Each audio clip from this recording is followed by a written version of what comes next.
nama saya Farina Atin Solihah dari Fakultas Pertanian Universitas Muria Kudus. Teman-teman di sini pada suka kopi kan? Kurang lengkap rasanya kalau kita tidak mengetahui proses budidayanya. Yuk langsung temui petaninya.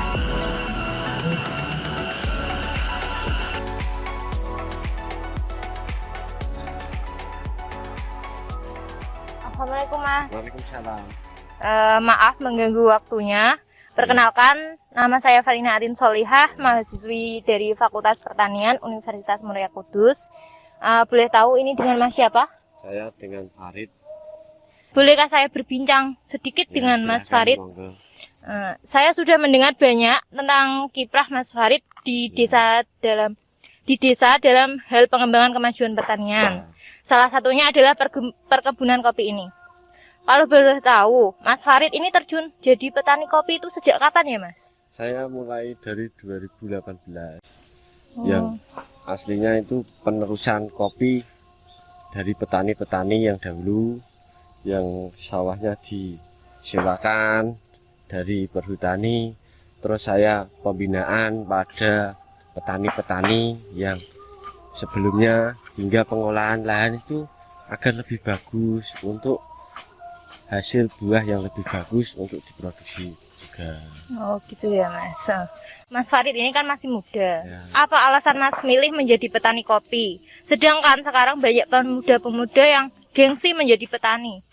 Oh ya, ini kan kebetulan Kudus punya Gunung Muria, dan di dataran ini kan tinggi kan, Kudus, Pati, Jepara, banyak kopi. Kenapa saya pemuda tidak memanfaatkan kopi? Padahal di kecamatan saya sendiri, saya hidup di Dawe, kecamatan di sini penghasil kopi besar. Alasannya itu. Bagus ya Mas. Berapa luas lahan yang Mas kelola sekarang? Lahan sekitar setengah hektar. Lumayan. Antara itu 2 kotak, 3 kotak, gitu. Hampir 1 hektar. Itu tergantung penyewa-nyewa di pemerintah itu. Yang membantu Mas Farid untuk mengelola lahan ini siapa Mas? Ya, membantu para petani-petani yang lain. Di sini kan juga ada kelompok tani, ada pembantuan itu kan, bisa bersih-bersih rumput, ada yang khusus motong ranting, itu kan perbagian. Saya ini harus dipotong rantingnya, ini harus dibersihkan biar tidak timbul jamur akar dan lain-lain. Di sini tuh biasanya varietas kopinya apa ya Mas? Nah, ini kebetulan di samping ini varietas TS Tuhusari. Daunnya seperti ini, roase sedikit renggang-renggang.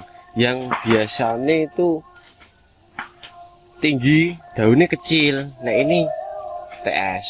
Ini pupusnya sedikit coklat. Ini trubus kopi. Nah, buahnya tergolong lebih bulat-bulat, karena ada yang kecil-kecil. Nah, ini varietas TS. Tidak hanya TS juga, ada BP 258, ada Lini S, ada Robusta maupun Arabica. Kalau di sini nih Robusta. Kalau masalah perawatan ada kendala atau masalah Mas? Ya, tiap tahun kan musim kan pasti berubah. 2018 panen sedikit menurun, 2019, 2020 sampai 2021 ini kebetulan tahun ini bagus seperti ini, keadaan buah-buahnya bagus. Kendalanya ya seperti jamur akar, ada hama ini seperti ini, mati ranting kan banyak ditemui ketika musim kemarau. Kendala-kendalanya banyak. Kalau cuaca itu biasanya kopi itu lebih cocok saat musim penghujan atau musim kemarau Mas? Ya, kalau kopi itu kan musim penghujan kan setelah bunga. Nah, yang susahnya itu ketika ada angin, bunga masih kecil-kecil, buah masih kecil-kecil, ada angin, hujan itu pada rontok. Nah, angin terlalu kencang, terus hujan terlalu kencang, jadi tidak bisa maksimal. Ada yang ini karena terkena angin, ini kan bunganya rontok, tidak bisa penuh buahnya. Kendalanya Gitu seperti ya. itu. Di sini itu biasanya tanaman kopi ada hama apa saja, Mas? Hamanya seperti kendala-kendala ini dari jamur ranting. Ini kan nanti kan kotain. Terus jamur bercak daun, ini kan termasuk bercak daun. Terus jamur akar, nanti jamur itu menyerang akar, oh ini mati, biasanya itu. Untuk mengatasinya dilakukan Untuk mengatasinya kesuburan tanah, terus nanti ada anti jamur, antrakol. Terus untuk buah ini juga terserang dari pucuk ini, PBK namanya, penggerek buah kopi. Termasuk ini kan hama, seperti iya. ini. Nah, PBK penggerek buah kopi, nanti yang bagus ada pengatasinya buah-buah ini. Biasanya panen kopi itu dilakukan saat apa, Mas? Panen kopi kalau di Kudus Pati Jepara untuk Arabica lebih awal. Arabica Muria kan, Arabica Muria lebih awal, Mei, Juni. Untuk Robusta keadaan bulan seperti ini, Maret akhir pun masih hijau, karena ini Agustus September panen raya. Hasilnya itu biasanya langsung dijual ke tengkulak apa dikelola sendiri? Nah, kebetulan tidak mengelola lahan banyak, berapa hektar kan enggak. Iya.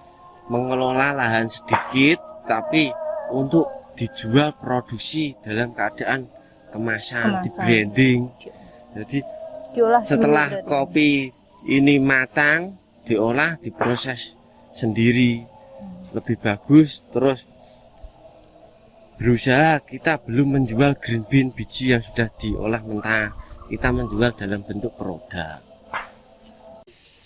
Suka dukanya menjadi petani kopi apa sih, Mas? Sukanya ya sekarang kan di era sekarang kan banyak gede-gede kopi shop pada berjamur di Kota Kudus, di Jepara, Pati. Jadi si petani itu kan bisa supplier lebih banyak kepada produsen kopi juga, maupun kalau diolah sendiri, dibuat branding produk sendiri, langsung ke warung-warung juga bisa. Dukanya ya ketika ada kemarau panjang, terus ada jamur akar menyerang, kurangnya air, kopi ini mati. Gitu.